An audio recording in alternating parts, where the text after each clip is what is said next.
बिस्मिल्लाहिर्रहमानिर्रहीम। Welcome to story time with Asma. शेर और चूहा। आपको मालूम है कि किस जानवर को जंगल का बादशाह कहा जाता है?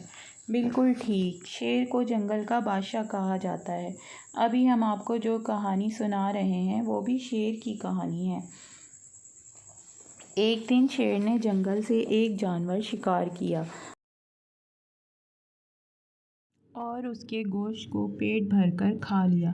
अब शेर को नींद आने लगी। वो जल्दी से अपने घर यानी गार में आया और सो गया। अभी कुछ देर ही हुई थी कि अचानक एक चूहा खाने की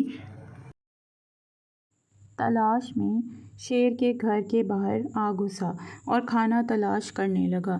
उसकी आवाज़ सुनकर शेर की आंख खुल गई। शेर को बहुत गुस्सा आया और उसने लपक कर चूहे को पकड़ लिया और गुस्से से कहा, तुम घर में मेरी इजाज़त के बगैर कैसे आए? अब मैं तुम्हें खा जाऊंगा।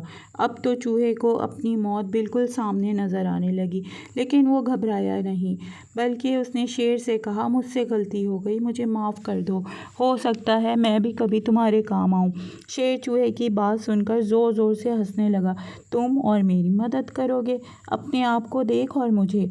चूहे ने कहा, देखो, किसी के छोटे होने की वजह से किसी को हकीर और कमतर नहीं समझना चाहिए। अल्लाह ताला ने किसी को बेकार नहीं बनाया। शेर को नन्हे चूहे की ये बातें बहुत अच्छी लगीं और उसने चूहे को आज़ाद कर दिया। चूहा बहुत खुश हुआ और उसने अल्लाह का शुक्र अदा किया और फिर शेर का शुक्रिया अदा किया। अभी इस किस्से को कुछ ही दिन गुजरे थे कि जंगल में कुछ शिकारी आए। उन्होंने शेर को पकड़ने के लिए एक जाल लगाया ताकि शेर को पकड़कर चिड़ियाघर वालों को फ़रोख्त कर सकें। शेर शिकार की तलाश में जंगल में घूम रहा था कि अचानक उसका पाँव जाल में फंस गया। अब तो शेर बहुत घबराया। उसे मालूम था कि इस किस्म के जाल शिकारी लगाते हैं और शिकारी जानवरों को पकड़कर शहर ले जाते हैं और चिड़ियाघर वालों को बेच देते हैं।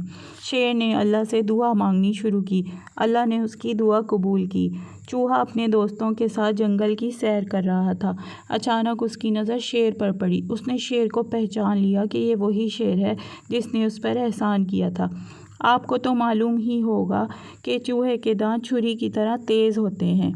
चूहे ने अपने दोस्तों के साथ मिलकर पूरा जाल कुतर दिया और शेर को जाल से निजात मिली। फिर चूहे ने शेर से कहा, मैंने तुमसे कहा था ना कि कभी किसी को हकीर और कमतर बेकार मत समझ। शेर को भी ये बात समझ में आ गई। उसने चूहे का शुक्रिया अदा किया और अल्लाह ताला का शुक्र अदा किया कि उसने चूहे के ज़रिए एक बहुत बड़ी मुसीबत से उसे बचा लिया।